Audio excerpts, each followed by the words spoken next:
podcast, legally the best podcast. We're part of Tokyo Beat, and we're the podcast from Game Studio Chuhai Labs, where we talk about games, game dev, Japan, and whatever else comes up.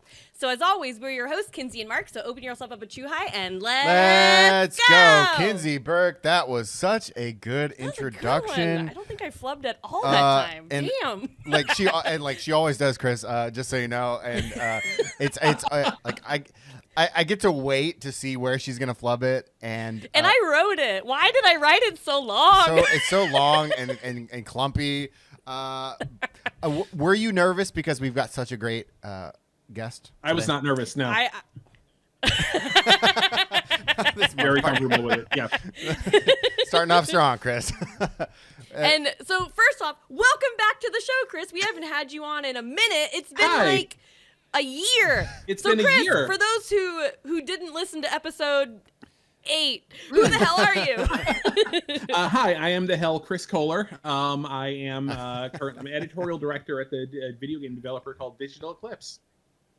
Yeah, and before that, you were a wired genius. Before that, you were a Japanophile because you wrote this amazing little book. There it is. Yeah. I have both of your books. How many books do you have now?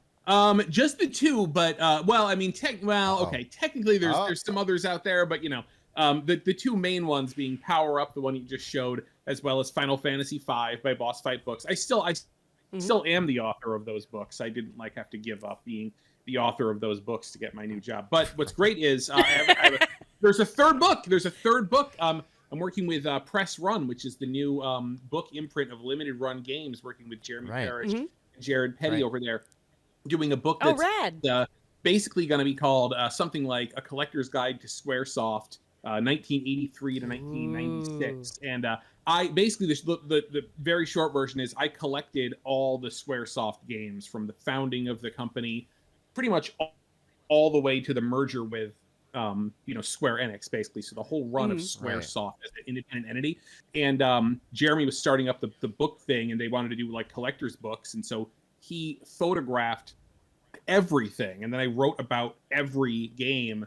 And so not only are we writing about the games themselves, but like you'll have this gorgeous photographs of the complete in-box copies of every single game that Square ever did. We discovered things. We discovered a lost Squaresoft game as we were putting this book together that had never been dumped. Serious. I'm serious. I'm not even BSing you. It was people thought that it was canceled. If you looked online and listed, it was listed as a canceled game, and I wanted to write in the book about canceled games because sometimes you find them, and the first step towards finding them is having a list so you know what to look for. So everybody said this game was canceled, and then I see as we're going through old Japanese magazines that in fact the game wasn't canceled. It was just released as a type-in program in an old issue of Login magazine. Wow. And that's how it was released. And so the code, it was 17 pages-ish of just machine code, which Dustin Hubbard, the guy at Gaming Alexandria, he actually OCR'd all of the machine code. They got the game running for the first time in like 30 years because it was undumped. It was not online. And we got Hironobu Sakaguchi tweeting about it because he remembered that game, but he hadn't seen it or played it in 3 decades either. So that's that was amazing. a huge thing. So we've turned up a lot of stuff for this book that was not well known or had been completely forgotten even by Japanese sources. So it's gonna be a really fun book. Wow, that's awesome. That's really exciting. This is the first I've heard of it actually, and I'm gonna gush here a little bit, like a little bit of a super fan boy. I'm not a game collector like you guys are like the pros, right? But I own both of your books. I own all of Jeremy's books. So this is like exciting that like there's a collab between kind of my 2 favorite video game authors are coming together to make something this special. I am very excited about it too because I'm not a photographer. That's so it's awesome. like Jeremy coming in to actually do the photography was like the missing piece that needed to happen editorially for like this to come to life. Yeah. What inspired you guys to do this? Like, did he reach out to you? Do you reach out to him? He was at we've known each other for like 20 years, but he was at my house because he was putting together one of his books, the NES Works 1987, and I have a bunch of NES games that he wanted to photograph for it. So while he was over photographing games, we were having lunch, and he was like, I'm starting this book division. Like, I had showed him the Square stuff because I was like, oh, look what I got since you were last year. I finished out the Squaresoft collection. Here it is. And he's like, oh, like you this is what you should do the book on, because because Square, it's like everybody, it's like, oh, Rad Racer, Final Fantasy. It's like, sure, but they made computer games at Kinsey, as you know, because we looked at Square computer games through Akihabara, they made computer games. And so that was some of the stuff that I was looking for when we were going shopping. And I had finished that collection of these very rare big box Japanese PC games that Square had made. Again, people just don't really know, like, what was Square's first RPG. And in fact, that's another thing, if I can go on about this a little bit more, maybe you guys please. What was the first RPG made by Square, the company that made Final Fantasy? Guess what? Nobody actually knew. They knew what the games were, but there was actually debate over the release dates of these games, because if you just get the ROM, there's a game called Genesis Beyond the Revelation. It was made by Hiromichi Tanaka. He would go on to produce the Secret of Mana series. It was an RPG. It was very much in the Ultima style of computer RPGs. This was Square's first RPG, but if you just download the ROM of the PC-88 version, it says copyright 1987. So a lot of people thought it came out in 87. And it's true, the PC-88 version did come out in 87, but that was a later version. The first version was for the PC-98. It came out in 1985. But when you just search for the ROM online, the PC-88 version is the popular one. That's the one that comes up. You really have to go digging to find the PC-98 version to see that came out in 85. But even then, how do you know it actually came out? You know, because it's in these Japanese computer gaming magazines. The problem is, in Japan, in the US, all our magazines are scanned and they're all online. So you can just go research all that stuff. It's all just sitting on Internet Archive. And not all of them. Frank Cifaldi is going to kill me. Not all of them, but a lot, right? The Japanese PC magazines and even Famitsu and stuff like that, only recently has Gaming Alexandria been doing this full court press to scan these things. Once they started scanning the magazines from 84, 85, 86, 87, we can start reading those magazines month by month, and we can say, oh, look, here, it came out. That's where it came out. Now the next issue of the magazine says it's coming. Then the next one says it's been published. There's an ad for it. Again, this stuff just wasn't available. And it's not just like me over here in America looking at just English language sources. If you tried to search for it in Japanese, there were debates over, by the biggest Square fans about this, because they didn't have the info either, because you can't just go buy a copy of these magazines because they're super expensive and they're very rare. And you don't know which issues you want to. They're like $50 an issue if you want to go buy them, if you can find the issue that you want. The Game Preservation Society in Tokyo built a whole library of these things, but you can't just, you have to really devote a lot of time to go there and study this stuff. So fortunately, with these things getting scanned, again, we're able to answer the question, what was Square's first RPG? It was this PC-98 game called Genesis Beyond the Revelation. That was it. So it's stuff like that. That's just awesome. It feels great. It feels great to get to do it. Yeah. So I hope you're going to enjoy this book. Yeah, I definitely am. I do have a question. Genesis Beyond the Revelation. I'm not a historical Bible person, but there you go. Like Genesis Revelation, the opening and closing of that's the Alpha and the Omega right from the Christian Bible. Right there. There it is. Yep. That's pretty interesting. Yeah. Have you played it? I have played it. It's pretty. It's very much like the Ultima games where it's like going back to it. It's like they're super difficult. You have to want to sit there literally using a keyboard to slowly move a guy around a map, and then you get into a battle and you just die immediately, and you gotta be willing to spend hours learning how to do it basically, which I absolutely was not. So I did spend a couple hours messing around with it and going finding all the stuff you can do, but for a lot of the games, it was I played every game. I devoted some time to every game. Some of them were so good that I'm like, oh, I have to beat that. I'm gonna beat this game before I move on. I played through Live Alive again, the Super Famicom version, because it's so great. Front Mission Gun Hazard. Front Mission Gun Hazard. Front Mission, right? So Front Mission is the top down strategy games. Front Mission Gun Hazard, I was like, oh yeah, it must be another top-down strategy game. No, it's not. It's a side-scrolling action mech game that's actually from the guys who did is a game called Target Earth or Assault Suits Vulcan. And it basically is like the Panzer Dragoon saga of this series. It takes just a straightforward side-scrolling action mech game, and it turns it into an RPG with hit points, and you can replay levels to gain, and it puts a story on it, and it's ridiculously good. And I was just like, wow, I had no idea. I thought it was going to be this genre of top-down strategy that I don't actually really like that much. But it turns out that it was just this sort of bizarre hidden gem that I can't believe it didn't come to America. I think it was probably just released too late in the Super Famicom life cycle, because I think it was like close to like 96. It was around Chrono Trigger time, so it was too late for Super Nintendo, basically. But there were just a lot of hidden gems that I was just very surprised about, and then there were some that were not very good, and I didn't really play them. Sure. Yeah. This is gonna be so cool. Like growing up, I was such like a SquareSoft fangirl. Like, and I didn't even have a Super Nintendo growing up. I just played the other things. Like, oh gosh, yeah. So, but the only thing I can tell that's already, you got to go a little bit later, because the best game of all time came out in what, 2000? Final Fantasy 9. Final Fantasy 9. Okay. I have all the games. So you know what? I want this to get out there. So it's going to come out in like the fall of 2023. We're kind of preparing now to go get the hardcover books printed and stuff like that. It's gonna take a long time. You know, I want to see how it does. I want to see how it sells. I want to see, quite frankly, how much money I make. You know, was it worth doing? Yeah. Because I mean, ultimately, I'll do volume 2 if that demand is there. You know, right? Because so cool. This cuts off right before. It was so funny because like they released their final Super Famicom games in like May of '96, and then like 3 months later, Tobal #1 comes out for the PlayStation. There's this very, very clean divide between, you know, those two eras.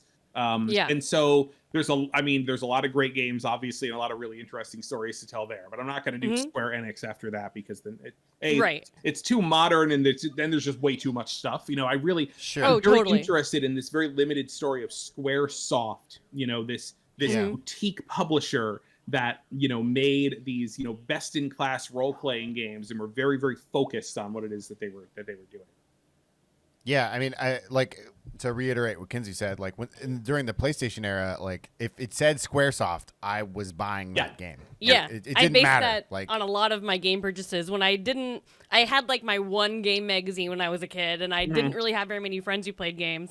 And I was like, I knew I liked this game, and it was SquareSoft. So now anything I see that logo on, I will buy. I held on to stuff. I held on to stuff as a teen that had the Squaresoft name on it, because that was really my first foray into like collecting, because like, you know how it is. I had games, but it's like I got games for Christmas. Sometimes I sold games back to Electronics Boutique to get money to buy more games, Funko Land or whatever.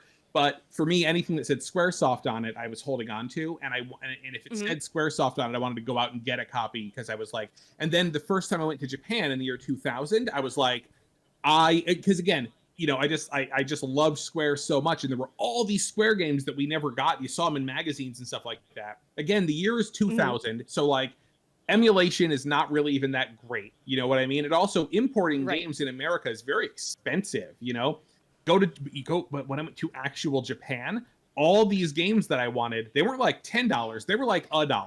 You know, it's like to get a complete inbox. I really thought it was going to be kind of expensive, but like to get a complete inbox copy of a Romancing Saga game was like 100 yen. And so I embarked on this journey of I want to collect every Super Famicom game that Square did in this year that I have in Japan. So I did that, and then that sort of became, okay, let me get all the Famicom ones. Okay, let me get all the Game Boy ones. Let me get, you know, and then just sort of built out from there. God, that's so awesome. I'm pretty excited about this book. Me too. Have going, especially when you get to the chapter on the game, the Super Famicom game where you're an egg. I'm gonna play that game. Oh yeah. It's a military game. It looks real boring. Of course it is. It looks real boring. But that box art is beautiful. Like I bought that game because of the box art.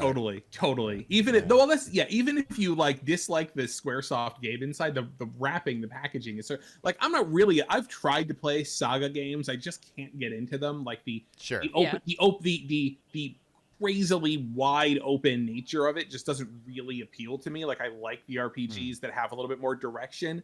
But God, the art and the music. I mean, I listened to the Romancing Saga Super Nintendo like arranged soundtracks that they did, which they used to make these gorgeous. They really don't even do this anymore, but it's like Romancing Saga 1 was like French musicians that they got together with accordions and stuff like that, doing these of course, traditional French sounding arrangements of, and they recorded it in France with the Romancing Saga 1 soundtrack. And I mean, it is so good. It's so good. Wow. I will never play the game, but the music by Kenji Ito is like tremendously good. And that arranged version that they did, again, it's weird that they don't really do this kind of stuff anymore, because like Final Fantasy IV had Celtic Moon, where they literally like didn't just like record it in Japan. They went to Ireland. They got a whole bunch of musicians together, people who had done like Riverdance and people who had done their own traditional albums, stuff like that.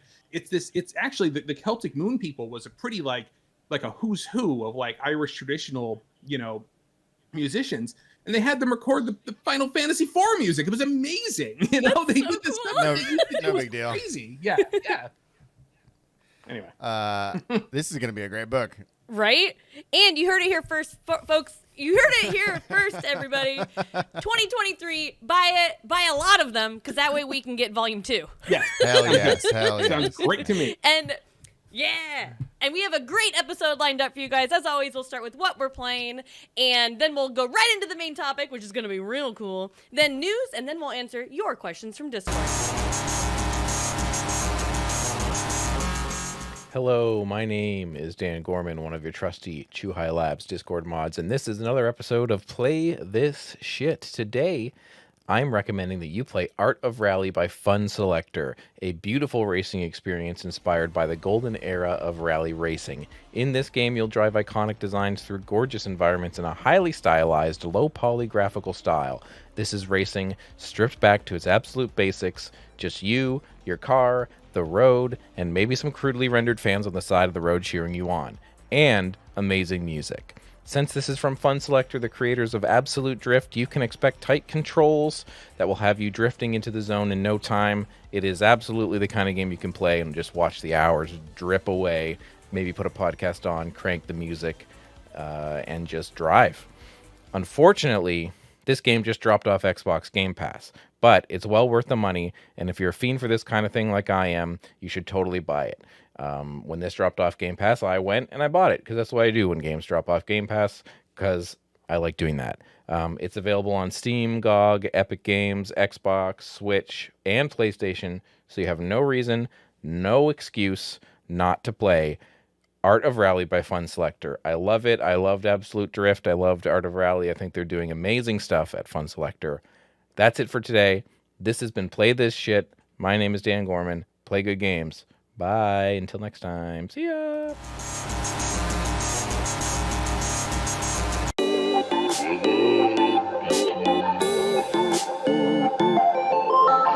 And now it's time for What Up, where we talk about what we're playing. And the rule I made up 40 episodes ago is that guests go first. Oh, Chris, wow. Okay. What are you playing? Okay. So, I mean, I have been playing some video games. I played, have you heard of the Case of the Golden Idol? It is, have you heard of Return of the Obra Dinn? Did you play Return of the Obra Dinn? Yes. Yeah. Case of the Golden Idol is, if you played Return of the Obra Dinn and you enjoyed that and you're like, where is the next experience in that vein? You have to play the Case of the Golden Idol. It is very similar in that it presents you this story, and then it basically like, there's like a blank piece of paper, and it tells the story of what's going on with a whole lot of blanks, and then you have to investigate the scene to figure out how to fill in the blanks. And then as you start going, it doesn't make a lot of sense at first, but as it starts going forward, you start to piece together the crazy story that's going on.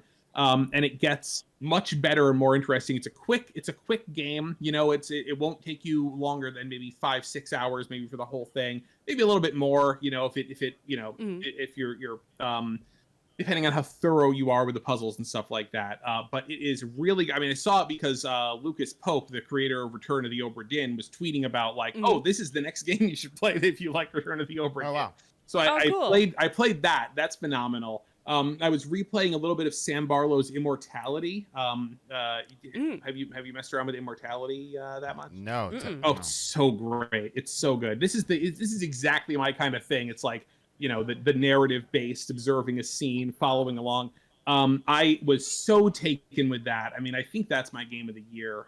That's just so brilliant. Oh, shit. I got to try it. Oh, you really, really do. Please go in knowing absolutely nothing, but like you have to play Immortality. You have to try it. I would absolutely call that like GOTY 2022 for me. But the thing I've been playing the most recently is that, the Analog Pocket, the PGA based little handheld thing. Now I bought this, I pre-ordered it as soon as I could, and it's just sort of sat around like a brick because nobody jailbroke it basically, or let you sideload essentially ROMs onto it, which meant that what they wanted you to do was literally take a Game Boy game and put it in the thing and play it like that. And I'm like, well, that's senseless to me. Like, that's ridiculous. Right. But also because it's an FPGA, it's reprogrammable to whatever you want. So they finally, like a year later, opened it up that people could put their own cores on it to emulate at the hardware level, because it's an FPGA. It's not software emulation. It's essentially like reprogramming the FPGA to act like a piece of video game hardware. And somebody did, finally, the only thing I've really been waiting for, a Super Nintendo core for the Analog Pocket. Ooh, game changer. And it's great. And I fired up ActRaiser, and I just started playing ActRaiser, and then I played all the way through ActRaiser, which I've now played through that game like 10 times, you know what I mean? And it gets faster every time because I'm so exactly, I'm so efficient at it. I'm just like ruthlessly killing my villagers. Like, no, your houses are garbage. You built the good houses. Kill them with lightning and earthquake. Just rush through it and like maxed out my level and everything like that. Super fun. Never game over. It was great. And now I'm playing Soul Blazer actually, which is also a quintet RPG by NX. Yeah. And just having a blast with that too, and was missing it. It's such a perfect, the Analog Pocket, because the button array is just the Super Nintendo button array. Like it was just, it was meant for this purpose. It was just meant to be a little portable Super Nintendo. And it's just the screen and the resolution is perfect for it. And text is so readable. It's a beautiful little screen size, and it's just like, also I'm a dad. If one kid isn't wanting to use the big TV, the other kid is wanting to use the big TV. So it's just like, nope, this is just dad's video game. I'm just going to go sit in the corner and play this, and nobody can take the television from me. Yeah. It's phenomenal. And so now I'm just like, nobody bother me ever again. I'm just playing Super Nintendo games on this thing. That's awesome. I actually didn't know that was already done with the Analog Pocket. And now I'm like, because I kind of put off buying one because like, I don't know. It's hard for me to buy expensive things. Yeah. I am a deal hound through and through. Yeah. And people were saying, somebody was talking with a friend on Twitter, and they were like, oh, should I wait until pre-orders open up again? And the thing is, it's like right now, the people who have like pre-ordered it now, it's like they're going to get theirs at the end of 2023. And so it's like, so if you're waiting for this, and the thing is, it costs $220 plus $20 shipping if you get it on the store. But the people that are flipping them on eBay, there's some like auctions there for like new ones or barely used ones are going for like $300 plus free shipping in some cases. So it's kind of like you might want to just spend the money and buy it from somebody on eBay at this point, because otherwise you'll be waiting a really long time. Yeah.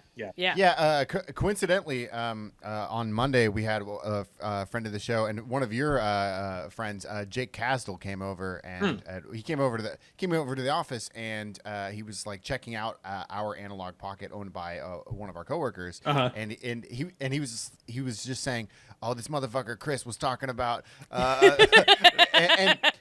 the fact that you're playing Soul Blazer, that was of course he worked on his first game that he worked on back when he was at NX America, and so this is great because we can make him jealous further. Yeah, and, this is good. Yep. What's next on your docket of games you have to play, and is there any like consoles and cores that are going to be made that you're looking forward to? Oh yeah. All I've been saying is that I just wanted Super Nintendo on the damn thing, and then they did it, and I'm like, okay, I guess you can stop there. I guess I'm okay. I mean, if somebody were to do something really crazy with it, and get something amazing running, that would be something. But I mean, I feel like what people have said is that this is sort of maxing out what that particular FPGA can do. Like, you shouldn't really expect somebody to put PS1 on it or something like that. But you know what? I mean, who knows? Because people are so ingenious and what they're able to do with technology. So maybe somebody will get like PS1 running on this thing. That would be amazing. I don't know.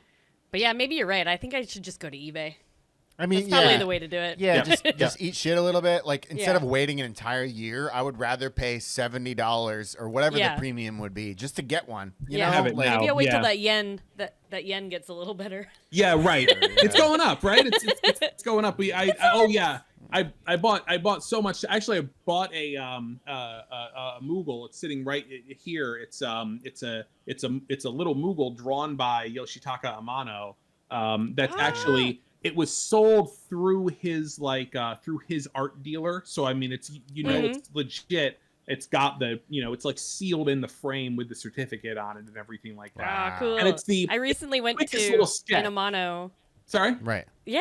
I recently went to an Amano art exhibit here. Oh, nice. And it was so cool.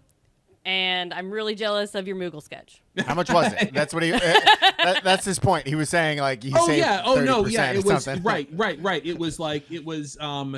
It was 40,000 yen, which was actually I was really shocked that I got it for 40,000 yen. But again, the cost to me was like, before shipping, it was like $280. And it was just like, that's ridiculous. Like $280 for an original like signed Moogle. Like it's crazy.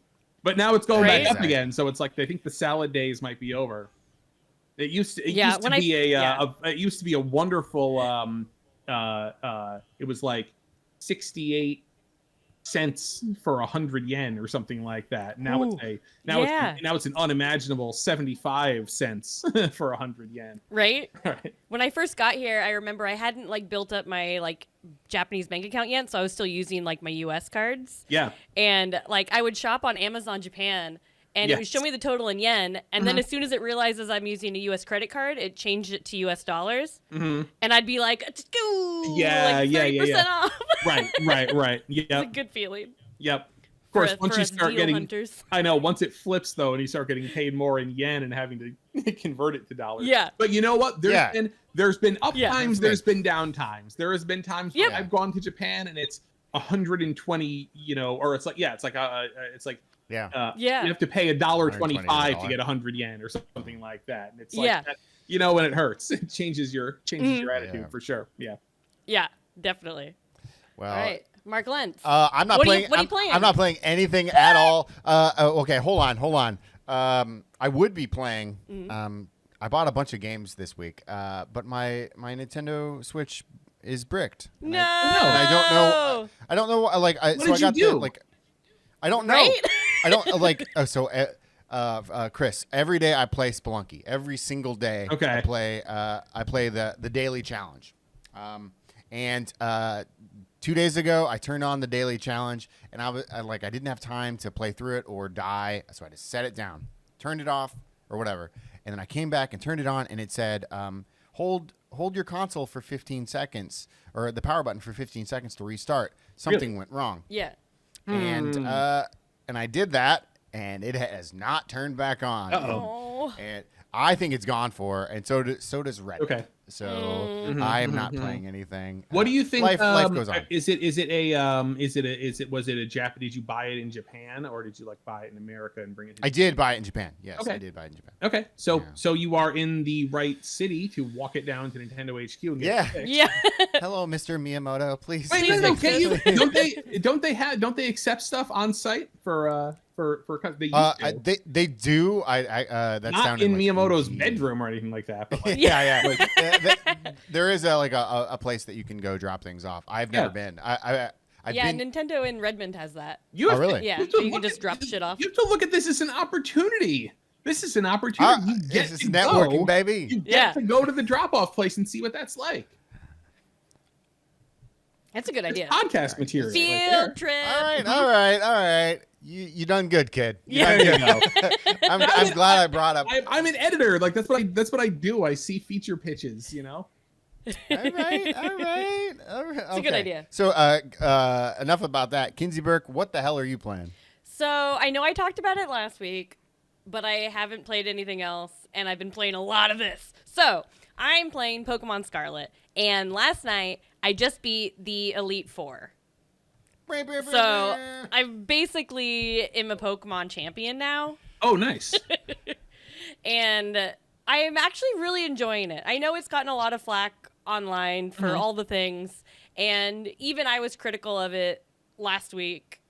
And I still stand behind that, though. I don't like that it's open world, but you're limited in your level by your badge, like how many badges you have. It's not really open world. Like in other Pokemon games, I'll quickly say it, like, when you get another badge, it'll be like, okay, Pokemon up to level 20 will now listen to you. Oh, okay. Kind of thing. And the badges are the only way you can raise that. So for a long time, my Pokemon were all over leveled, and a lot of them weren't listening to me.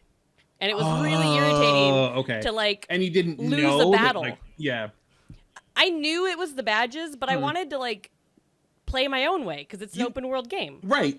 That's the whole idea. It's like you want to be able to, like, go break it. You want to be able to, like, say, when you're playing Breath of the Wild or whatever, and it's like, you're not supposed to be able to climb up this ball because it's raining and you don't have enough stamina. You should be able to throw yourself at it and, like, figure out some way to do it. Yeah. Right. Yeah.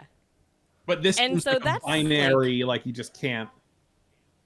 Yeah, and it was really annoying to, like, lose a battle that I could definitely win, but it's because my Pokemon wasn't listening and just didn't take any turns, basically. Right. And that was really irritating. But I beat all the gyms, so that is no longer a problem. Those shackles have been tossed off. I can command every Pokemon in Paldea now. Yes. And I hate to say it, but, like, I'm, like, really enjoying it. And I know, like... Wait, why do you hate to say? I know it's okay. It's okay. It's like you're allowed to like things. You can have a game that is very enjoyable and unique and interesting that is also full of bugs and needed like another year of polishing before it was released. That's unfortunate. If the game sucks like, and is full of bugs, nobody's going to talk about it. Right. Yeah. But like one of our favorite games on the show that we've talked about in numerous episodes is Fallout New Vegas. Totally and broken. that is not like innocent of those, like totally broken. Like at every corner it is broken, but we still enjoy the hell out of it. Yep. Yeah, so I'm having a really good time with Pokemon. Like all my guys are like level 70. I like one-shot everything. I'm like the master of the universe. And one thing I will say is the story doesn't really get really good until towards the end. So like if you at home are playing Pokemon and you are bored, but you want some story stuff, the end, it actually does pick up. I hate to say that it picks up at the end because, like, that sucks game-wise. Like, you want the story to be good throughout. Right. But it is pretty cool, and I'm really enjoying it. And also, if you take the classes, I didn't realize for the longest time I could take classes at the university. What is a class? Like, it's very Persona style. Like, you go and you pick your class, you sit through it, the teacher asks you a question, and then there's midterms and a final. What? It's a lot like Persona. Because then when you talk to the teacher outside of class, it'll be like, Mr. So-and-so trusts you a little more. Like it's very Persona-esque. Is this a way to level up something? I don't know. Sorry. Depending on the class, you get different things. Like the history class, that's the whole reason I started taking the classes is because I found out if you take the history class, once you complete it and pass the final, then the teacher will mark on your map the locations of these like mysterious shrines. I was like, ooh, wait, more stuff to do. This does stuff. But it's also really annoying to take the classes because every time you take a class, it loads you back out into the entrance hall of the school. And the loading times are really long. And then like if you want to binge a class, it like takes forever. So just so I know, a class like force feeds you a lot of information, and then at the end you've got like select A, B, C, or D. Yeah. Oh, okay. Yeah. Got it. Yeah. Do you just cheat and just go online and just like get all the answers? No, they're not that hard. Like as long as you read the text, you'll be fine. Got it. It's not hard. Like But as someone who doesn't read text, then you can just look online. It's all there. It's all there. Kinsey, are you gonna you're nearing the post game content? Are you? Yeah. You gonna complete the game? Oh, definitely. I feel like I'm so close now. I was actually surprised that after I beat the Elite Four, it didn't roll credits. I thought maybe that was like the ending, because it is in a lot of Pokemon game. You beat the Elite Four, you roll credits, but then you can keep playing. That's what they wanted you to think. And that's what they wanted me to think. But yeah, I have one more part that I think is going to be the big ending. And I'm pretty excited because of all, like, I've read a lot of the books in the library and stuff, because I think the world building they've done here, granted you have to seek it out, is like really cool. Okay. Especially since a lot of the like history of this continent is built on like weird occult shit. And I'm like, yes, I'm here for this. So I'm pretty excited. I hope it all accumulates into something fun. It's Pokemon, so it'll still be relatively mild, but I'm excited. Is there a Team Rocket? I mean, yeah, there's Team Star. And I beat that storyline's all done for me. But like it's similar. I think every Pokemon game, especially the like recent ones, always have the like the bad kids team. Right. The ones that smoke cigs and look cool. Right. Yeah. And then every Pokemon game you beat it, and they're like, "Oh, maybe they weren't such a bad. Like they weren't so bad." Chris, have you been are you a Pokemon fan? Never. Well, I think I mean, I don't not like it or anything like that. But I mean, I've never been compelled to play a Pokemon game. I tried once, and I was like, "Oh, okay, yeah, I get it." Like I played a few hours, and like I can see where this game is going, and I'm not really that interested in moving on with this. Yeah. So I feel like it's very not freeing. for everyone. It's like an extra 100 hours a year, basically, that I can do whatever Right? I want with. So I just that's how I feel. That's in a very interesting perspective. You just Thank you. like you don't have to be locked down like because there's so many other games that like when they come out like you probably feel like, well, I have to play that. It's very few games these days where if they release it, I'm like, don't bother Daddy anymore, and Daddy needs to play his video game. And one was Metroid Dread. I'm like, new Metroid's out, gotta play Metroid. Gonna sit down and play Metroid every chance I get. But other than it's like if a new Mario came out, I would do that, you know. So, but it's this very short list of games. Okay. Well, it's and you're gonna complete it. This will be the last time we ever speak about Pokemon, so you better get it out. No. But I do have one serious question. Not serious, but like, where does this one rank on your favorites of Pokemon's? In the top 5, top 3? Maybe top 10. Wow, I didn't know there was 10. There's a lot of Pokemon games. But I am really enjoying it. I like where the series is going. I prefer open world style. I really like this a lot. But there were certain things like in Arceus that I think I actually liked better. Okay. And that I'm a little bit surprised they did it in Arceus and then took it away in this one. Like, I miss being able... I know I talked about it last time, but I miss being able to just fucking throw Pokeballs at Pokemon and catch them and not have to battle. Because the battling takes so long, and once you're over-leveled, you just kill them in one hit, and it's really obnoxious when you're trying to just, like, fill out the last of your Pokedex. Like, I have infinite money. Like, I can buy all the Pokeballs. It takes 50 Pokeballs to catch that thing. Yeah. I can do it. It's like, listen, it's like you want to go up to the Pokemon and just be like, look, wait, what if you just joined my party and I don't have to beat the shit out of you first? How about exactly. And I kind of miss that because I do some of my favorite moments in Arceus. Like, I remember one time I was trying to catch this, like, oh, fuck, what's it called? Whatever Electabuzz evolves into, because I'm a big Pokemon fan. And I was, like, sitting there, like, hiding in the bushes, and I probably threw, like, 35 Pokeballs, because it was way over-leveled. Like, if I were to fight it, I was going to die. Instantly. I would not have been able to catch it. So I just, like, hid in the bushes, and it took me, like, an hour, and I just threw 1,000,000 Pokeballs at it, and eventually I got it. And I was just like... This is awesome. Yep. Yeah, I love that too. I mean, that's what I get. I don't like when you play a role playing game and it's like, oh, the enemies scale up in difficulty as you level up. I'm like, that's the opposite of what I wanted. That I'm playing a role-playing game so that I can obnoxiously grind myself, over-level myself, and then go one-shotting things. Like, that's the point. Yeah. What are you doing? That is the point. Yeah. I'm with you on that. I do also love the feeling of walking into an area that you're not supposed to be in yet. Yeah.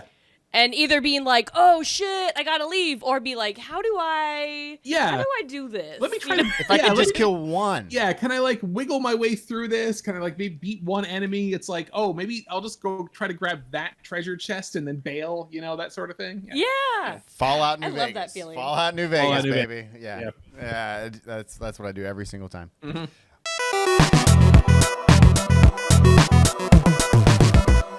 And now it's time for our weekly topic. And of course, since we're joined by the amazing Chris Kohler, it is all about Digital Eclipse, Atari 50, what we like about Atari. You know what it's going to be about all the things. Chris. Yeah. So, to start us off. I'll catch you up. We'll start us off with your official title and like what brought you to Digital Eclipse and all the other stuff. Yeah. Okay. So my official title is editorial director. Now, at another game publisher, that might mean something along the lines of, writing all of the blog posts and things like that, or something, along those lines. At Digital Eclipse, it is different because a lot of the video games that we are designing are editorially driven, essentially. And so basically, Atari 50, the anniversary celebration, is a good example of that. But, other projects we've been working on as well.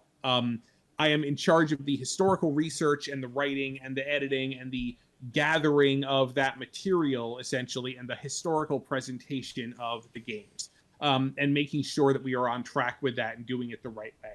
So before I talk about Atari 50, which just came out in November, I was here a year ago. We probably talked about Disney Classic Games Collection, which was like the last thing that I had done at the end of 2021. Between then and now, we also released Teenage Mutant Ninja Turtles, the Cowabunga collection, which I'm very, very excited to have out there. That was a more typical video game collection where it's like you've got all the games, you've got all 13 Turtles games that Konami did. One of the things that I did as far as like, making sure that this is a very minor thing, but I was like, hi, we can't just like have the game list and then have you pick it and then pick from US and Japanese, because the US and the Japanese games had sometimes radically different titles and box art and stuff like that. So I pushed to make sure that when you're in the game select menu, which is this very cool thing that we designed that uses the Kevin Eastman, Peter Laird comics in the user interface for the game select menu. So cool. There's one button that you press and then it switches the regions into Japanese, and all of the titles switch into like English localized versions of the Japanese titles. Like Tournament Fighters for the SNES was called Mutant Warriors for the Super Famicom. Stuff like that. So you get the Japanese ROM, you get the Japanese box and manual that you can look at. And then, but primarily what I was really working on day to day was what we called it the Turtles Lair. Because I think in another collection it might have been called the Museum. But, we're trying to like think about, how do we spice this up? How do we sort of make it, a more Turtles-y feeling thing? So there's this really cool 3D recreation of the Turtles lair that our artists made. And so you go between things like design documents and the music player and the boxes and manuals and the old magazine ads, stuff like that.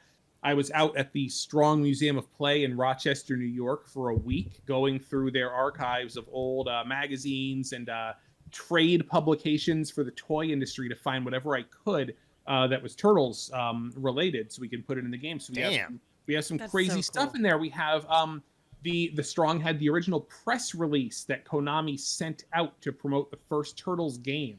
So we scanned that press release and put that in there.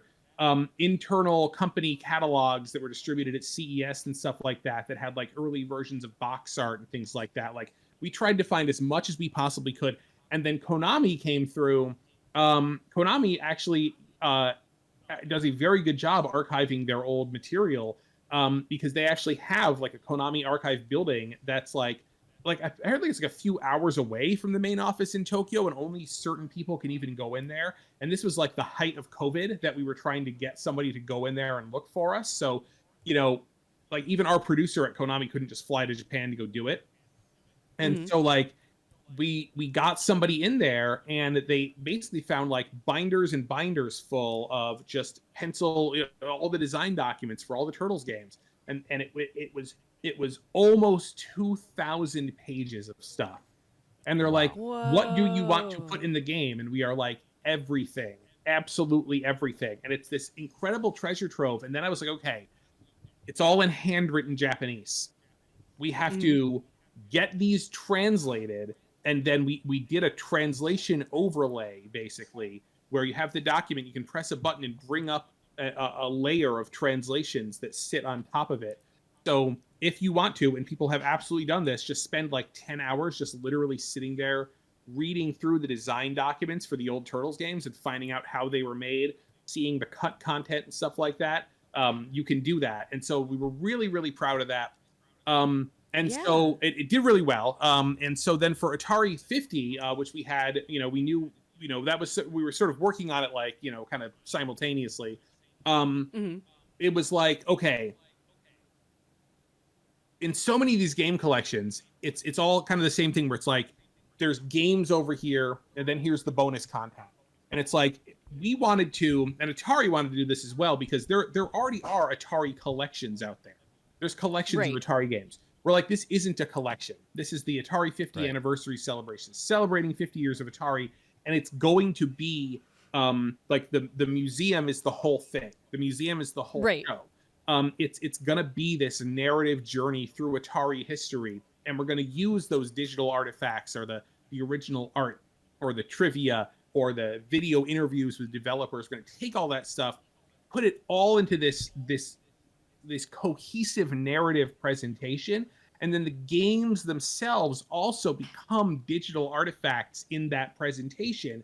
So you're going through, scrolling through this timeline, almost like walking through a museum exhibit. And then, sometimes you're walking through a museum exhibit about video games, and there's a little playable game there, and you can stop and play it. Well, that's how we use the Atari games in this. So it makes them more than they are. It's so much more than just, here's a bunch of games in one, buy it, play them. It's really using them as a means to an end to tell this story of, 50 years of Atari.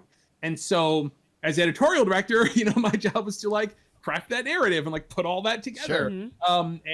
So the fact that it came out and people are, it could have gone one of two ways. It could have gone like, people are like, what is reading? I don't want to read. This is boring. Where are my video games? I can't find the games, or it could have, but fortunately the reaction has been, this is great. This is a great new way to, contextualize history, and people have, they have just sat down and, sort of read, these museum experiences from start to finish. They're watching all the videos and everything like that. It's just like, contextualizing it and putting it into chronological order and giving people an order in which to do things is just so, it's proven to be, I think, more attractive to people than just saying, okay, here's a list of video featurettes, pick one and watch it.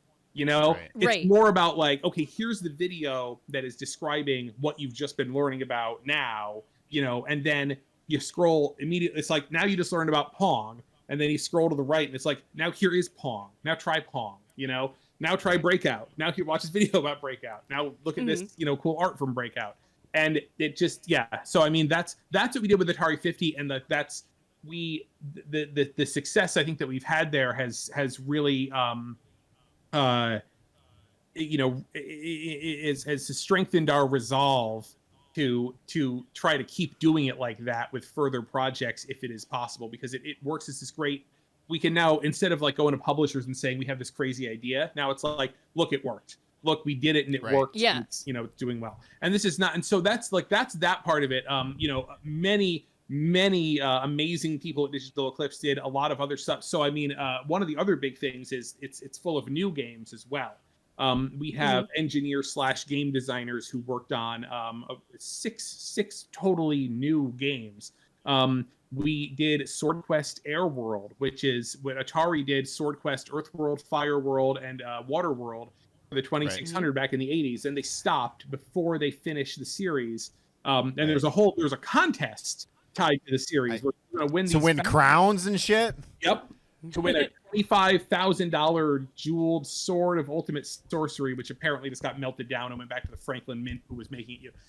But they never did Airworld, and so we did Airworld, and we put a whole big puzzle in there that people can solve. And I think it would be fun if you like, really intricate video game puzzles, is stuff like Fez or something like that. You could play Airworld without really having played the other ones as well. But it's a really it's a neat little puzzle that they put together for that. Vector Sector, which is an homage to the Vector Graphics games, and it combines elements of Asteroids and Tempest and Lunar Lander and it just sort of like strings those all together into one, kind of experience. And it's just these great games that like look back, and it's other stuff too, where it's like one of our engineers, they took the little handheld game that Atari did called Touch Me, which is a Simon style game, and we photographed it, and then he recreated it, in software. And so you have a digital version of it, and if you're playing on the Switch, you can flip the Switch and hold it vertically so you can see shit thing, and then you can use touch, to play it. There's so cool. This game is full. There's over 100 games when you add together the reimagined games as well as the legacy content. We did Atari Jaguar. The state of Atari Jaguar emulation prior to us embarking on this project was very spotty. It wasn't really easy or fun to play a lot of Jaguar games through emulators because the emulators just didn't work very well because Jaguar is sort of a weird system. And we invested in getting a Atari Jaguar emulator done for this project. And so you can play Tempest 2000, and you can play Evolution Dino Dudes and Cybermorph and Trevor McFur and the Crescent Galaxy, the number 2 shooter starring a furry main character that was released in 1993. And it's just it's amazing. It's just this huge collection that I've now rambled on about, but we're super proud of it, and really excited with how people are enjoying it. So maybe you could take us back a little bit. So obviously this is the 50th anniversary of Atari is one of the most seminal companies in the industry for sure. Atari's in Blade Runner. Atari this is important shit. Yeah. So when was the genesis of this project? When did you guys start to cook this up? We started in earnest in late 2021. That was what I had, and I actually recently hold on, back to Slack, and I was like, I gotta stop you. Yeah, you're telling me you started in earnest in late 2021? Yes. There's no way. There's no possible way this tremendously large project was completed in a year. It was. We thought we were going to have less time than that because originally there was a thought that it was going to be released even earlier in 2022, and basically it was just like, can you do this in this very limited amount of time? And we were like, yeah, you know what? If we're all hands on deck, we can do this. But then it became one of those things where it was like, okay, listen, Atari, if you give us a little bit more time, we can make these huge leaps with this. And so fortunately, we were able to get time. But you're right, we actually finished this in roughly a year. There was some work on the reimagined games that had kind of happened prior to this, but no, I mean, basically we just went really fast. And thankfully, so much of that is because, from my perspective, Atari history, Atari fans have been so great at documenting Atari history. There've already been, books. There are many books. There's people have donated a lot of stuff again to the Strong Museum of Play, and so we were able to. I mean, we basically reached out to Tim Lapatino, who wrote the book The Art of Atari. Well, he actually already has a phenomenal digital archive of original Atari box art, photographs, all this stuff that he was able to, provide to us. That's Strong awesome. Had lots and lots of stuff that they were able to provide to us, high-res scans, things like that. There was more stuff that we could use. You know what I mean? The National Video Game Museum, those guys are old Atari collectors from back in the day. I mean, they have tons of stuff that they were able to get to us. So we sort of went to those sources that already had. It was we have to do this quickly. So who already has stuff and what can we build of what already exists? From our perspective, we ended up scanning a lot of boxes. And actually, thank goodness, this is the great time to shout out Dan Amrich. He was a former GamePro editor originally. He was Dan Electro back in the 90s in GamePro. Then he was at Activision doing the One of Swords Activision blog. Then he was at Ubisoft, and now he's with us. And we hired him just as his project was kicking off. Thank God, because I was able to double the size of my editorial team. There was so much that had to get done. Dan ended up just sort of taking Sword Quest Airworld and doing all the editorial that needed to be done for that.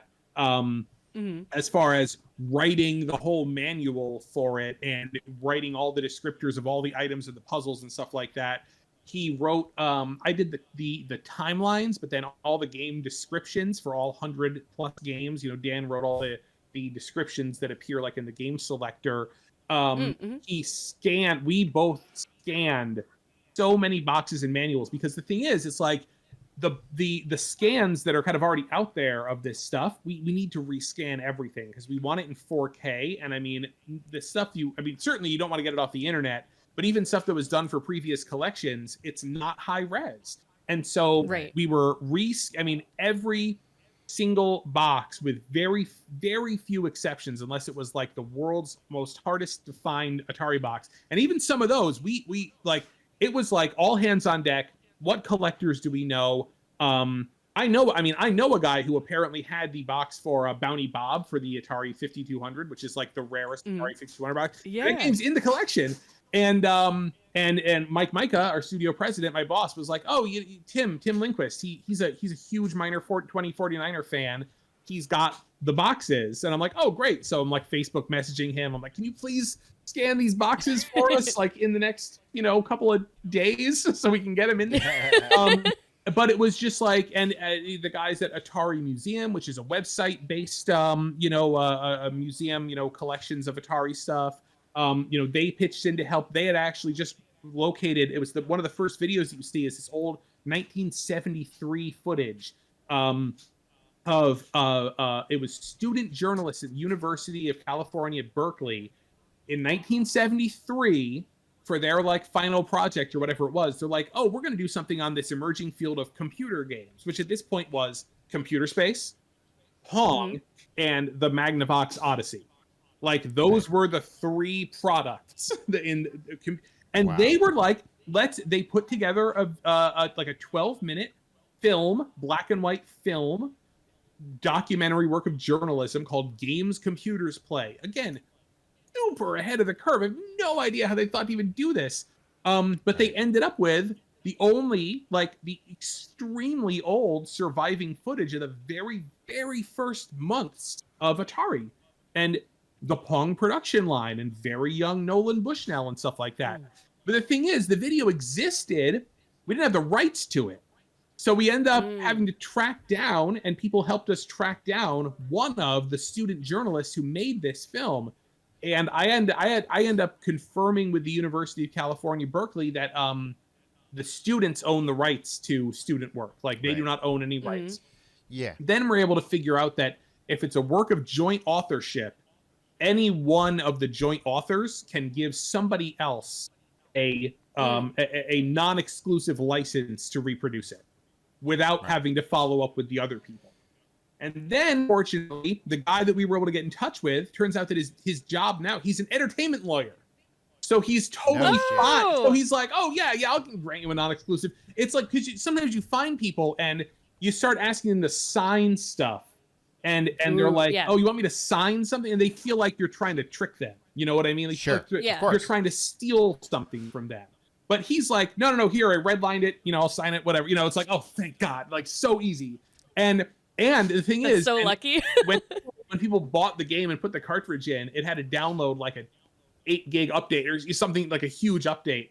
And a lot of that was that movie file, because it came in so late that we had to put it in as a day one patch. But we planned for it, like the text and everything and the positioning of it on the timeline was all planned for if we got it. And then last second we get it, and we shove it in as a day one patch at the absolute last minute. Damn. And so happy to have it in there. Every little thing on those timelines. And then, oh my God, our producer came back and he was like, he tweeted something like, Atari 50 by the numbers. There's 347 timeline entries. I'm like, are you freaking kidding me? I wrote 347 of these things.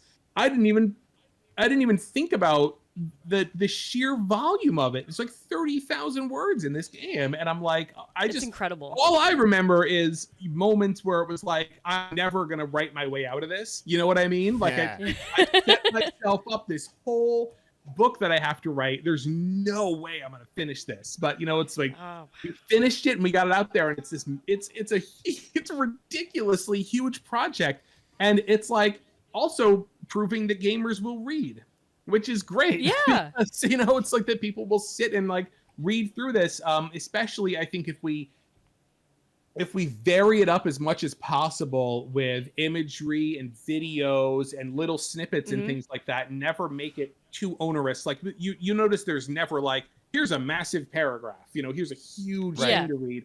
It's all, it's written to be very tight, and very, economy of language, because we want people to be moving along and feeling like they're making that progress, and that they're always sort of seeing something new, because we're gonna lose people if you're just got to sit there and scroll through a text. Yeah, so, that's like such an incredible volume. Did you get it localized in other languages? Yeah. Dang. It's in it's eFigs and Japanese.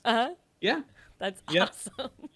And I say that, I say nobody wants to sit there and scroll through text, but I will say in Blizzard Arcade Collection, which we released in 2021, I was very proud of myself, because I took all of the game Blackthorn that Blizzard did.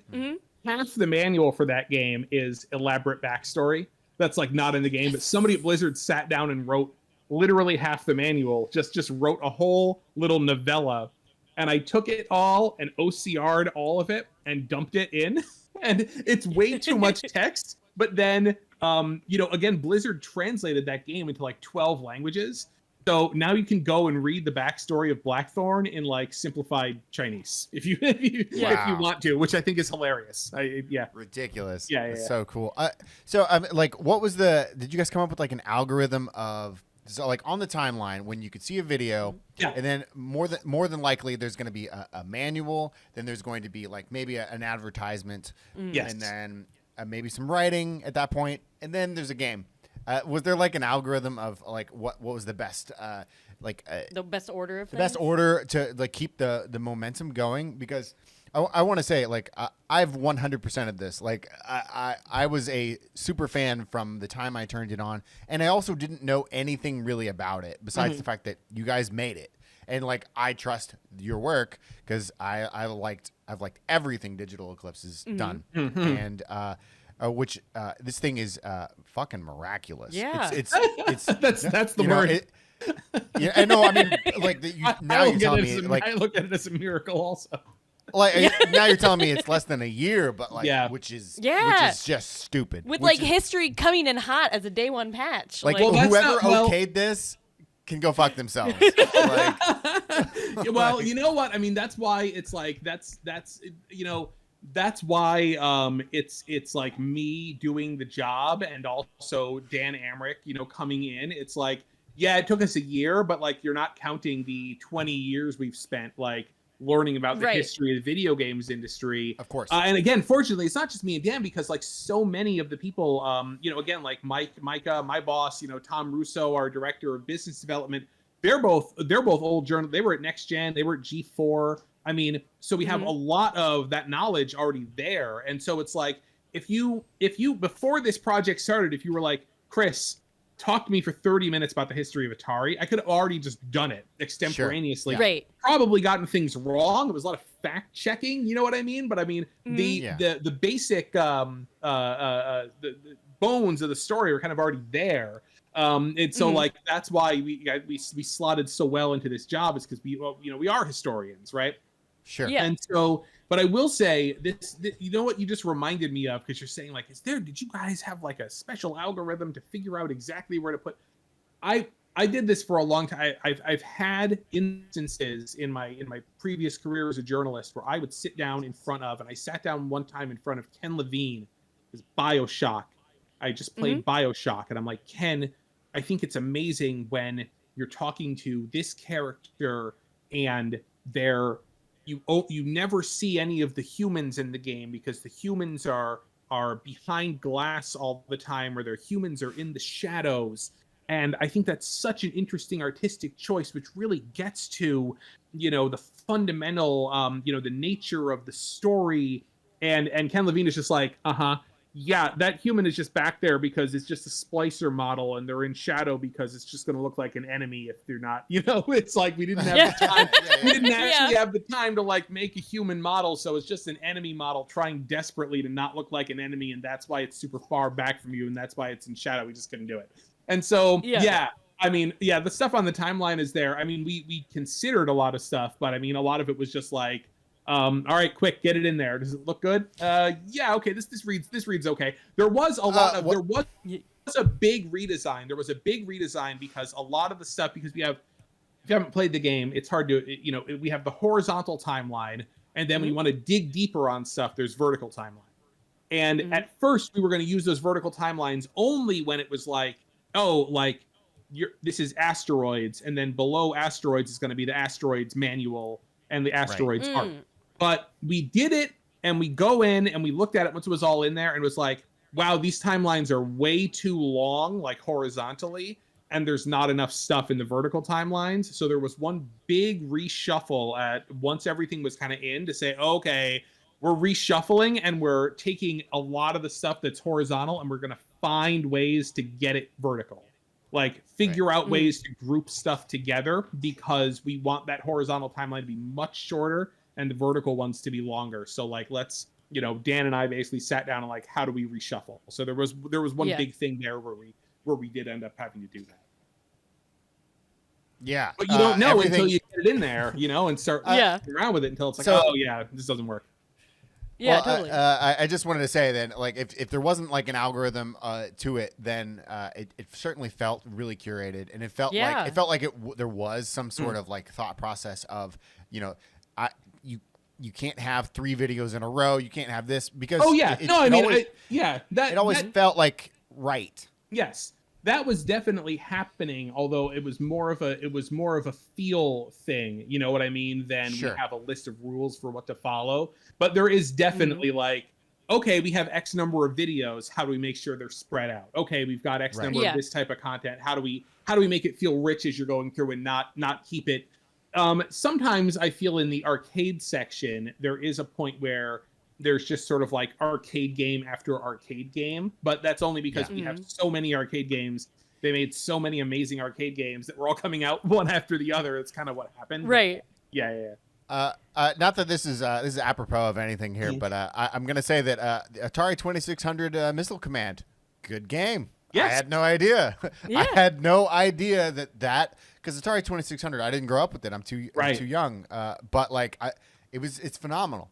It's, and again, the context around that we were able to put around that, which was that it was one of the first, huge hit pieces of software, that the creator of the software, Rob Fulop, was like, okay, where's my big holiday bonus for literally making you guys like 8 figures on this game single-handedly? Damn. And his holiday bonus was, anybody remember from looking at the timelines?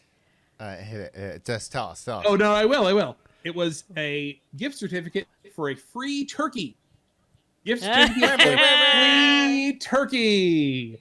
And he got the gift certificate for the free turkey, and he was just like, I've seen, we unfortunately weren't able to talk to Rob for this, but, he, in previous interviews, he was just like, if they'd have given me he's like, I made them $20 million. If they'd have given me a $20,000 bonus, I would have been thrilled. And instead, they don't even do that. They give me a gift certificate for a free turkey, and he quit. And he went to found the developer iMagic, the maker of Atari 2600 games. That was the inciting incident that led him to leave. And this kept happening with Atari developers. They weren't credited, and they weren't given. It's like he left, and Atari was like, oh, he left. Okay, whatever. And then like way more people started. They realized they can just go found their own companies, make a game because they know how to make an Atari game now, publish it, and they instant millionaires. And Atari is giving them gift certificates for turkeys. And it's like, well, what would you do? Oh my God. And Atari, Yeah. but Atari was very much like, oh, they're replaceable, whatever, it doesn't matter. They lose enough people, and they're like, oh, oops, they're actually not replaceable because Big oops. video game designer isn't a job yet, and it's really hard to find these people. And so then that's when you get Todd Fry becoming a millionaire for Pac-Man, because that's when they introduce the bonus structure to actually compensate these people. And it's very funny because it's all these guys, it's like these hippies, working at Atari, you know what I mean, smoking weed and making video games and stuff like that. Yeah. And then they're cutting them, and they just line up in their cut off shorts and their flip flops and their stained T-shirts, while somebody in a suit hands them a check. Here's your check for $100,000, $250,000. These guys every 6 months. Like this whole thing. Yeah.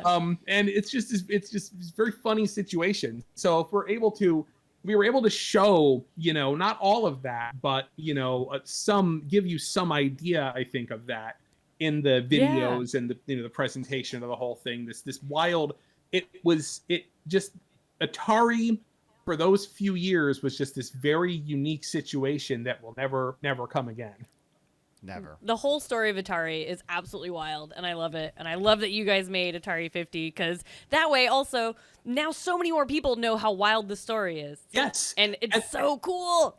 And we get to share that story it's like video games, we're taking our history and we're letting other mediums tell that history, So it's not now that history is, because typically with video game collections, a lot of, these guys, we had these, and again, the designers that we were able to interview for this, we really didn't think we had that much time.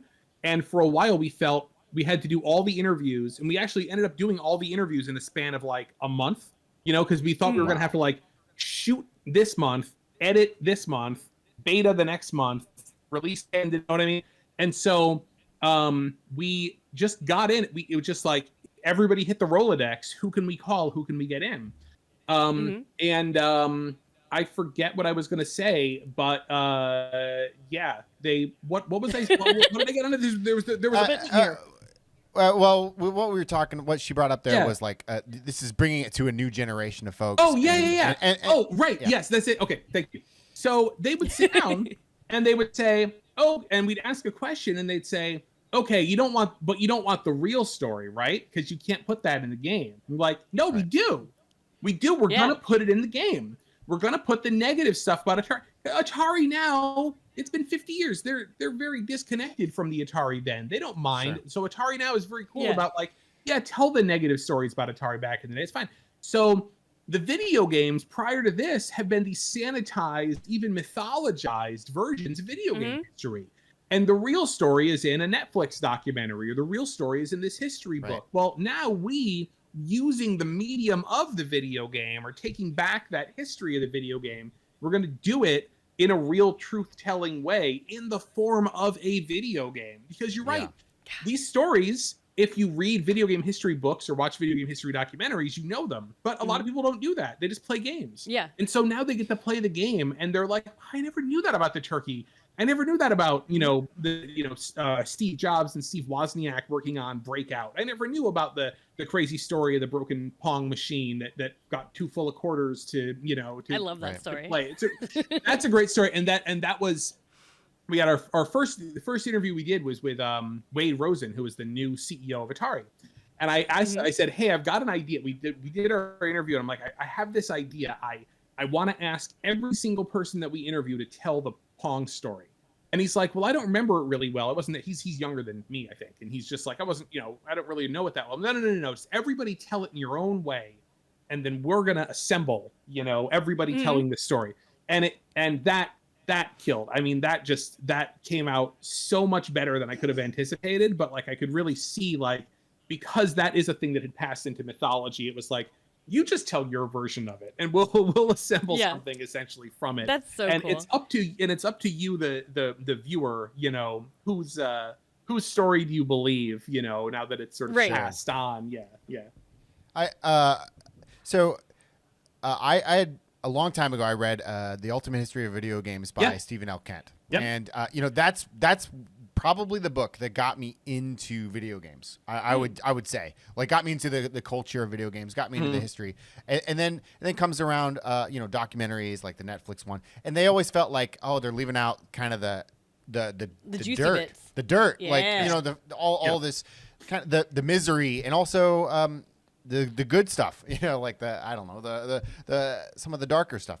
But your game, I heard the word cocaine I heard the word cocaine Yes. on my Nintendo Switch. Yes. And it wasn't talking about cocaine as a bad thing. It was just something that was done. Right. And it Yep. because that's what it was. It was just done. the This time, is not a good or bad thing. It's just a normal occurrence. And there's something so healthy and so bold of you guys to push that. Yeah. Not bold of like you're pushing the envelope, but like bold to be honest. And and there's something that I truly appreciate, that finally somebody's doing right by our industry. Finally. Exactly. Like, And we're so, I'm just so grateful that it's like, yes, we wanted to do that video. I mean, that was another thing where it was just like, let's ask everybody about drugs, because you hear that so much about this sort of this stereotypical, like, some guys in there programming a video game, and the weed smoke is just wafting out from underneath the door or whatever. And it's like, well, how true is that? Was that true for everybody? We should talk about that. And that could have gotten killed at any that could have gotten killed at the Digital Eclipse level, if studio leadership was not, in line with what we wanted to do, but they understood why that was important. It could have gotten killed by Atari, but like they were like, no, we got to go forward with this. And in fact, they fought for it because, you do have to, there do have to be conversations with the first parties and ratings boards, not only in the U.S. but in other territories as well. I mean, you have to take all that stuff into consideration. And so the fact that, again, we did it exactly how we wanted to do it. We did it exactly how we wanted to do it. And I'm really that's so cool. Grateful that everybody got on board and did that, because again, what are we as a medium if we cannot, are we still a toy for children? Like, why can we not tell a story that a run-of-the-mill Netflix documentary could tell? Why would we not be allowed to do that? And so we're very grateful that we are allowed to do that. And I think to show people that, show other publishers, show other developers that, like, you can tackle this sort of stuff if you're doing it in a way that is not it's not sensationalistic. It's simply the recounting of what really happened. So I gotta ask. So Nolan Bushnell is he's the Babe Ruth of video games, right? Like, that's the way I look at him. But like, not only was he the guy to do all these home runs, but like he's also kind of a darker figure as well. Like, he's got his own baggage. But like, what was it like speaking with literally my hero in video games? What was it like speaking with him? So the Nolan footage that's at the end was actually I'm going to disappoint you and say I didn't actually speak very much with Nolan. I had a feeling, but because it's the only production where it's a little different. Yes, the footage at the end was Atari set something up as a conversation between Nolan and Wade, their current CEO, basically. And we ended up using that video. And there was a time consideration because we were putting these videos together as quickly as we possibly could, and we wanted to. Nolan is spoken to a lot. I mean, obviously, we wanted to make sure that he was represented here, but he's not the only story. There's lots and lots of people who made Atari what it was. Yeah, so we were fortunate to have the use of that footage, and then to fill that in with original new interviews with people who aren't spoken to as much about it. That's awesome. He's not the only part of it, but But I will tell you. So I will. I'll tell you the story. The first time I met Nolan Bushnell, which was that he was getting his. You remember the Walk of Game? Remember hearing about this at the Sony Metreon in San Francisco, where they tried to do the Hollywood Walk of Fame. And now that that's all gone and ripped out and everything like that. But Nolan, during the year where Nolan got his star on the Walk of Game, I went out there to cover that and was at the after party, and there was chicken wings, and I pulled a chicken wing out of, this is going somewhere, I swear to God, and I pull a chicken wing out of the serving tray, and it looks like the fried head of a chicken. Now, as it turns out, it was just the wing was broken off in a weird way, where two of the bones were sticking out and were left on the thing, but it looked like the head of a chicken. And I sort of turned to the person next to me, and I'm like, "Hey, look at this! It's a fried. The party is dark, you know." I'm like, "It's a chicken head," and it looks in shadow like the fried head of a chicken, 100%. And I'm just sort of making a random joke about it. And the drunk guy at the party next to me thinks that this is the most amazing thing that has ever happened to him. And he starts showing other people. And the next thing I know, he's showing somebody who's showing somebody, and they're all looking at me holding this buffalo wing that looks like a head. And then somebody is like, "We've got to show Nolan." And the next thing I know, I am meeting Nolan Bushnell for the first time, like an idiot, and they're extolling the virtues of, I'm holding this thing like I give a shit about this chicken head. You know what I mean? And I'm holding this thing, which clearly now in the light is not the head of a chicken, and they're telling Nolan Bushnell about me and this chicken head that I found in the serving tray. Buffalo sauce is running down my clenched fist. And I'm trying to introduce myself to Nolan Bushnell while looking like the world's biggest jackass, basically. And that Did you go to shake his hand, and then you're like, "Oh shit, buffalo wing sauce, I can't shake his hand." Like, sounds like a real Kinsey move right there. Something like I was holding it in my right hand, you know what I mean? So there was no getting out of this basically at all. It was a real mess. Did he acknowledge this? You didn't get to the end. What no, I happened? mean, well, he's just sort of nodding, politely along with these guys talking about the head. He's like, "Yeah, wow, it certainly does. Yeah, look like one." I'm like, "Hi, yeah, nice to meet you." And then I sort of made my exit. How much would you pay to how much would you pay to get in the hot tub with Nolan Bushnell? Am I still holding the chicken? Okay. Excellent question. That is a really good question, because I have a number in my head that I would pay $3,000 to be in the hot tub with Nolan Bushnell. Like just like hot tub talk? Just like chatting it out. He's smoking his pipe, like, Right. That's it. I don't know why. It's just like all those Atari stories of the hot tubs back in the day. But if the yen goes back up, does the dollar amount change? That's a great point. Yeah, $2,500 is where I'm at. Yeah. Is there anything as we close out this topic, which has been awesome? Is there any title that you would have liked to have seen, but you wouldn't have made it, or anything that missed? We do try to chase these things. I mean, the thing is, it's like to try to get, say, I don't know, Universal to let us put E.T. the Extraterrestrial in there, which I absolutely wanted to do. It's like, there's so many like layers that you would have to go through to make something like that happen. And then it's a question of like, is this even worth the time of the person that you're talking to? You know what I mean? It's very, very difficult to make something like that happen. I would have loved to get things like Space Invaders, property of Square Enix. Sure. Pac-Man, property of Bandai Namco. E.T., property of Steven Spielberg. Raiders of the Lost Ark. The third party was like the main hurdle. Because those games were so important to the Atari 2600 legacy, and they're so important to the story that it just wasn't in the cards. It's so difficult to do something like that.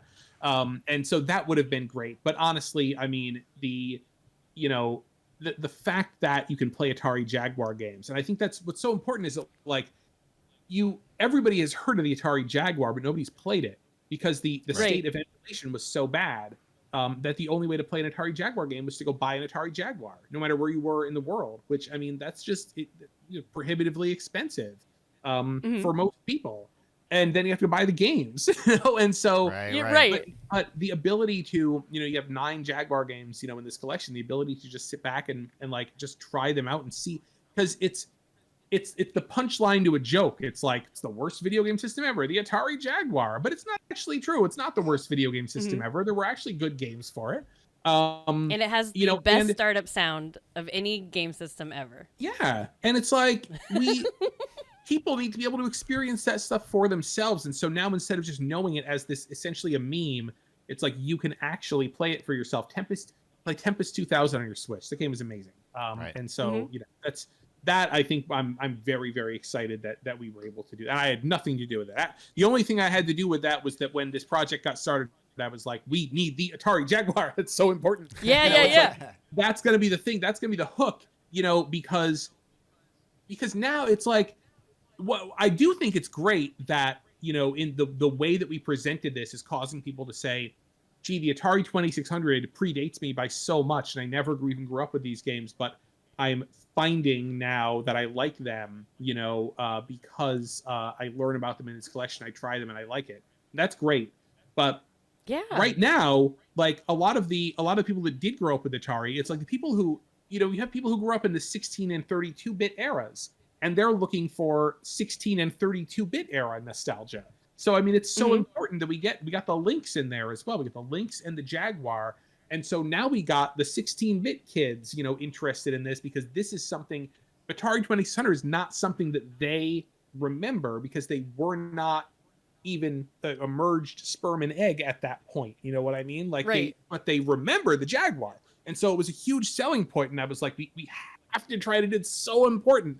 That was my extent of contributing to that, because there is no idea guy in video games. It's like, great. Somebody needs to actually do the work to get it. And Chris, if you can't code an emulator, it's it's gonna have to be somebody else.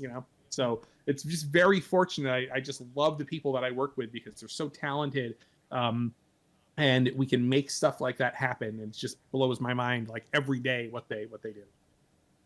Well, you absolutely fucking destroyed it. I think this is going to set the gold standard moving forward, and I hope that people take a lesson from this. Me too. I want Nintendo to just do this for their own games. You know what I mean? Yeah. You don't even have to call me and have me do it. I will. But, if you don't want to do it, just do it yourself. Like, I as a player want to play more stuff like this. So people take this as inspiration. That's great. We're going to take this as proof of concept, and we're going to move on, and we're going to do this same sort of thing with other ideas for sure. Now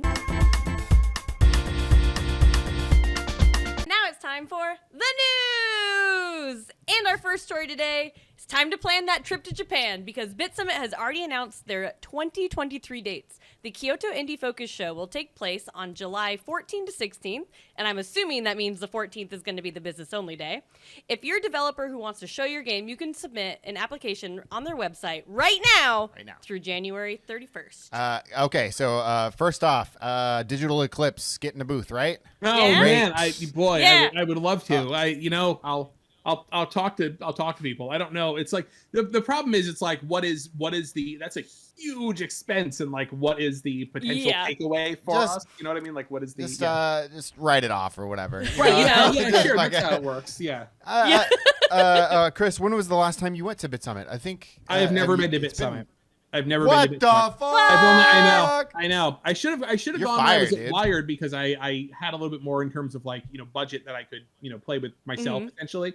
But when I was at Kotaku, we obviously had Brian Ashcraft living in Osaka, or we had in Osaka, or Daniel Fight in Osaka, also Diamond Fight, excuse me, was in Osaka as well. And it's like that we were able to send people or freelancers to go.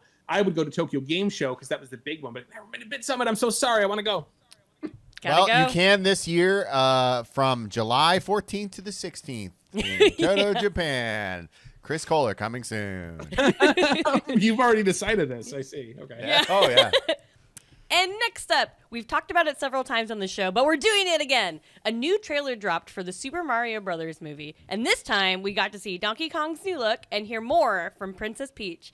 There were also like a million Easter eggs that we noticed, like almost all the Kongs except for Lanky Kong. Whoop, whoop, sorry. And some new locations were shown, even that like little world map that we quickly got to see, maybe a new Donk City because there was a New York-ish style place, who knows, and a pack of Yoshis. So I believe we have all seen the trailer. What did we think? Are we on board with this?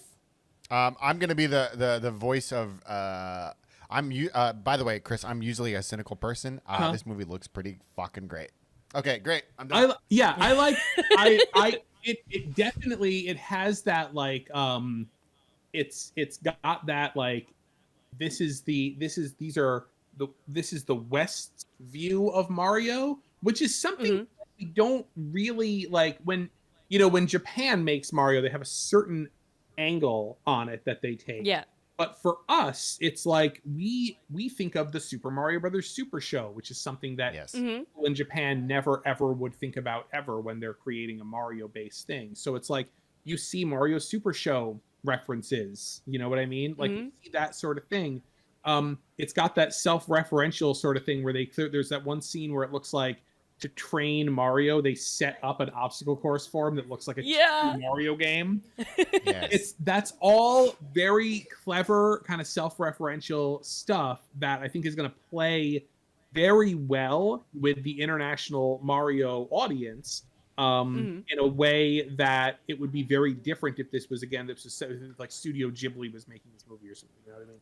Right. So it's so yes, I think that again, this is for children. And I say that as a person who right over there is like every Disney movie on Blu-ray, every Studio Ghibli, every Pixar movie. Like we are an animation household. We love watching animated films. You know what I mean? My wife and I, before we had kids, right? But like, but fundamentally, like this is for today's children. So it's like, it must be something that will entertain them. You know, it's got to be something that's in line with what they enjoy watching now, because the whole idea here is not just to play to Nintendo's existing customers. Like they are doing this because they want to expand their user base.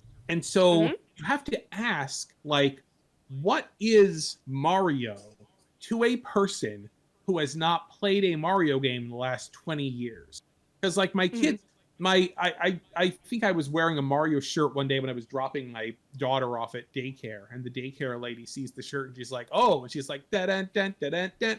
This lady doesn't play video games, but like she can hum the Mario theme song, and she'll probably end up like seeing this movie with her kids. And so it's like, what you do to get those people who are not going to laugh at like extremely obscure jokes about Super Mario Sunshine? What is the broad humor inherent here? And it definitely seems like they're going for that. And that's a win for them.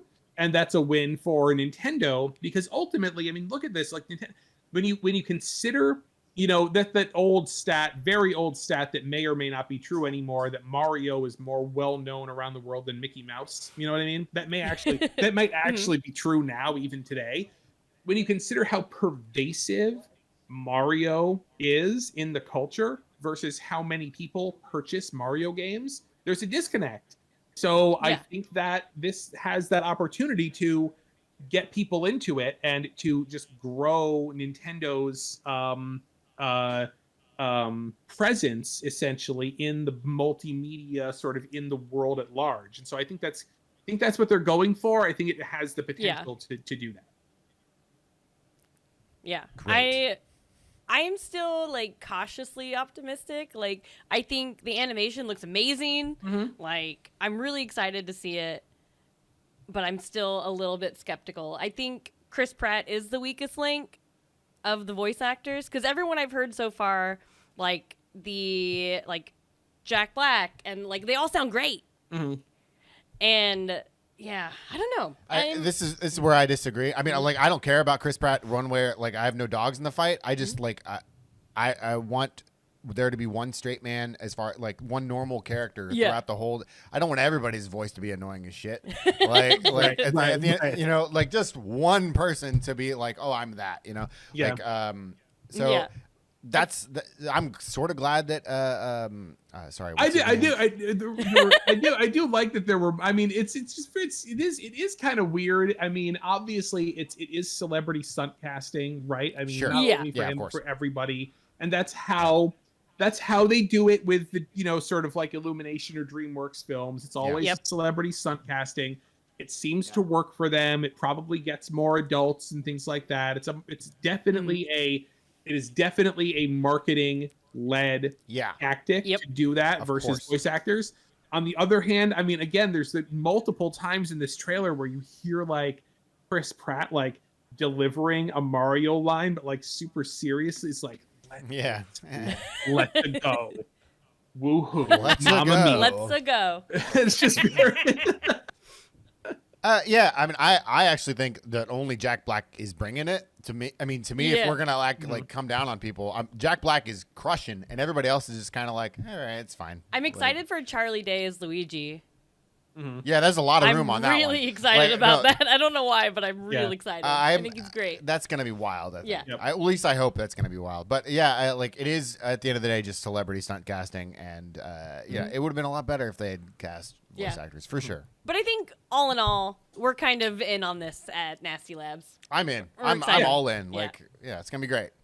And if it's not, fuck it. Yeah, it'll still Like, be fun. Yeah.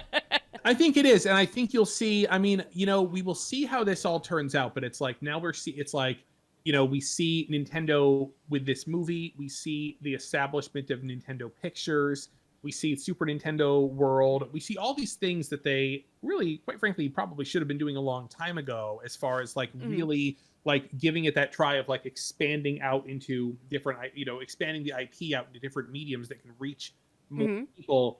To continue to, because it's really wild what Nintendo has done. Like, it's really crazy when you think about, like, you know, Super Mario Brothers and The Legend of Zelda and these franchises that got their start in the mid 90s, you know, or mid 80s are still like so vital today. The way that they've been able to nurture them and keep them relevant, and it's like they have to keep working at that if they want to keep doing that, because that IP is like that's so much of their strength, and they have to grow it. Sure. So it's yeah. I mean, I'm interested to see how this does, and then where do they go from here?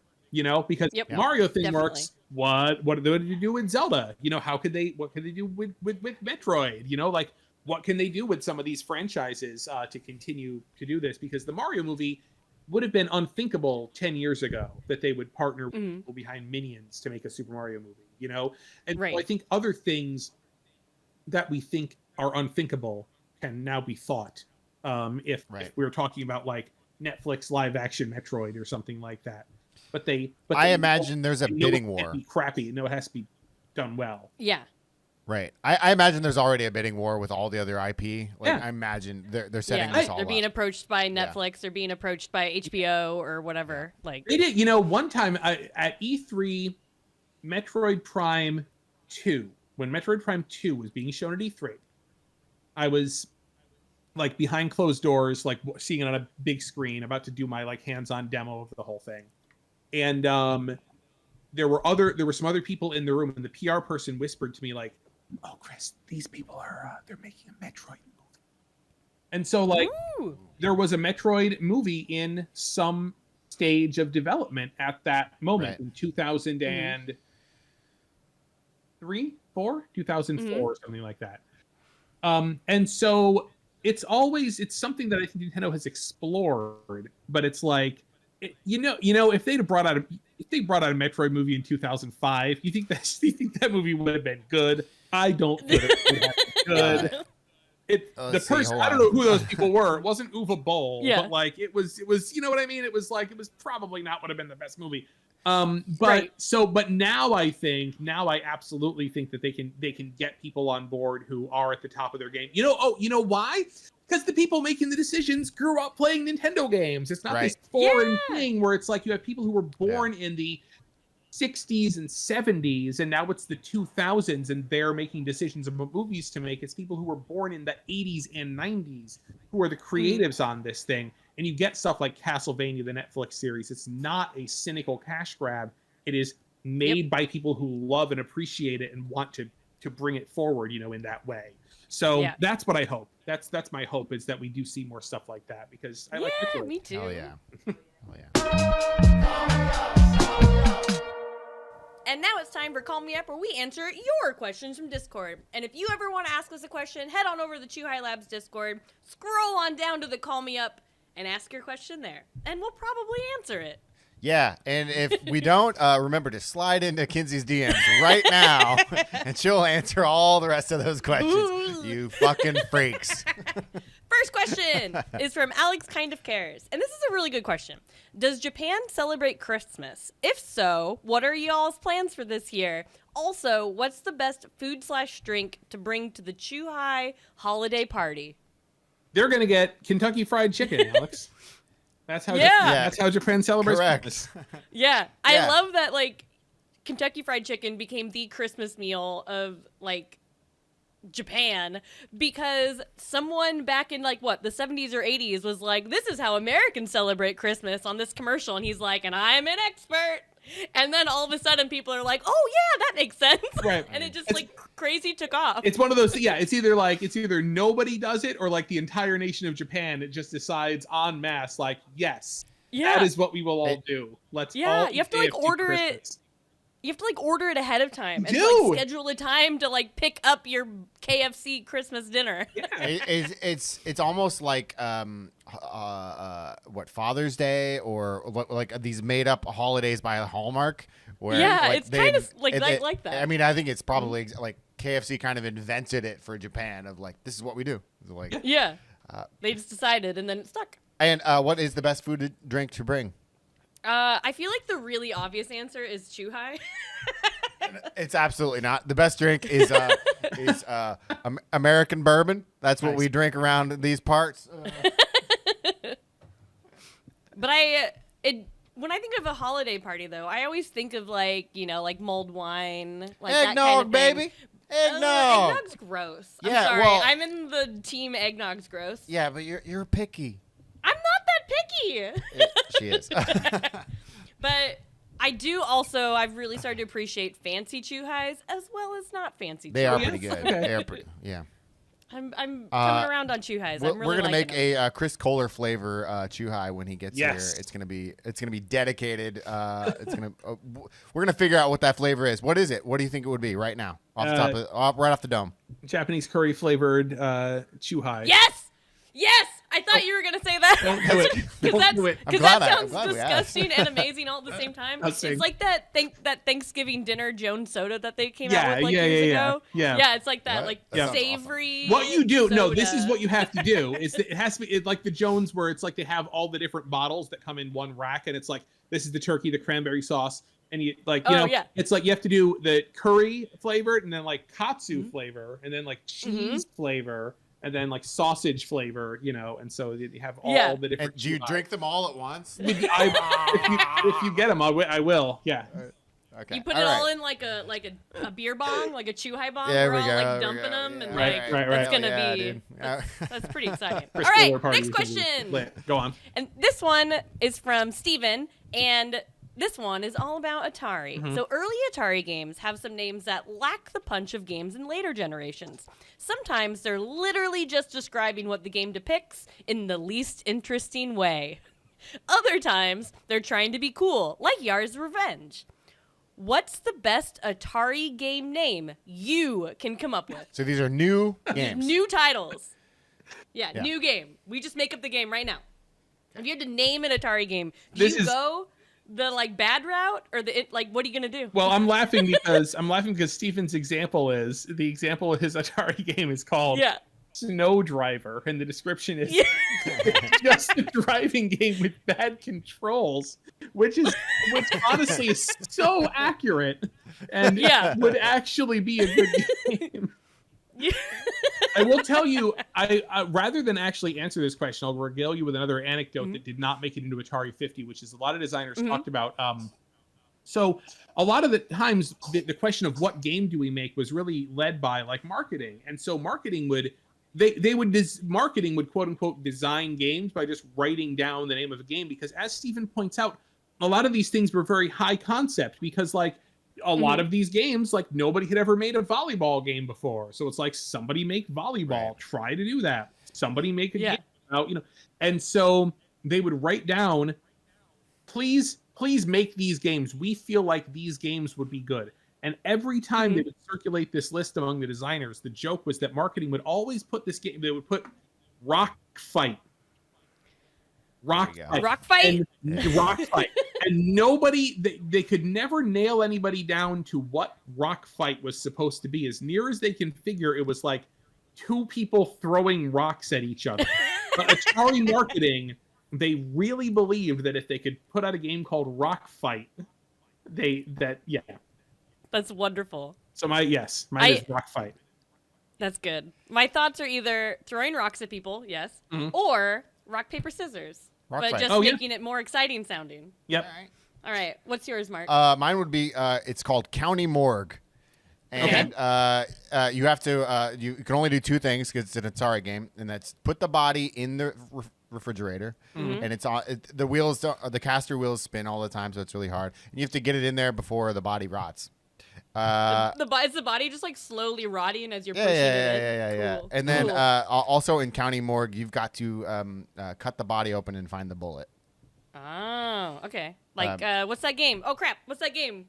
The doctor game where it does like when you hit the sides with your tweezers. I'm just gonna let her keep going. The doctor game where it goes and you get the tweezers. Right. All right. Yeah, that's mine. Oh crap! What's mine? Mine is it's called Hurdles. Okay. Okay, but it's not like track and field hurdles. But the screen is just like the box art is just some guy jumping over a fence. Okay. But it's emotional hurdles. it's like, oh, that's good. I was going to say it was a jailbreak game, and there's just like a lot of fences, but you have to get out of jail. Oh, okay. Yeah, well, that's good. I like emotional hurdles better, though. So is that like Pepsi Man, where you just basically are pressing A when there's a hurdle in front of you? Right. Okay. Yeah. I like that. And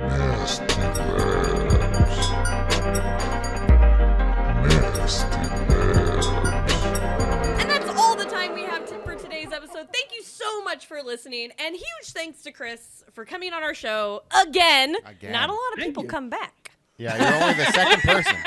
Well, that's kind of a really bad experience the last time, but I power through. Yes. Give me another year, I'll forget all about it. We can do it again. Right. So, Chris, where can people find you and your work on the internet? A good place to find me still is Twitter, which my handle is Kobunheat, KOBUNHEAT. And then, or just like go to digitaleclipse.com to learn about what we're doing at Digital Eclipse. It's a good place to find us. Hell yeah. Yeah. Awesome. And tell us about like when can people find out about the book? Oh gosh. So I mean, I announced the book via like one tweet, because I wanted to say I was working on it, but we are, or it was kind of when they announced press run. You'll hear more about it. It's like limited run games. This is not like, we're not like, pre-order this and then you'll get it in 2 years. It's like, we want to talk about it like when it's like, we want to get it all available and get it out and publish it and have it. Yeah. So probably in the, maybe the middle of next year, we'll talk a little bit more about when it's going to be available and start showing stuff and things like that. But yeah, don't look forward to like fall of 2023. But yeah, Collector's Guide to Squaresoft is what it's probably going to be called. But it's going to be fun if you have any interest whatsoever in Square history. And collecting. Yeah. And as always, Carve Snowboarding is out right now on the Oculus Quest. Halloween Forever is available right now on the Nintendo Switch eShop. You can buy Curse to Golf on all the things right now and leave us a review on Steam. It really helps us. And Mark, where can people find you on the internet? Twitter.com/TheHenryDemos. And Kinsey, where can people find you on the internet? You can find me at Kinzilla, Kinszilla, on all the things, but mostly Twitter. And you can find Chuhai Labs at Chuhai Labs on all the things. As always, thank you so much for listening. You are legally the best. Thanks to Tokyo Beat, and we'll see you in 2 weeks. Bye. Bye.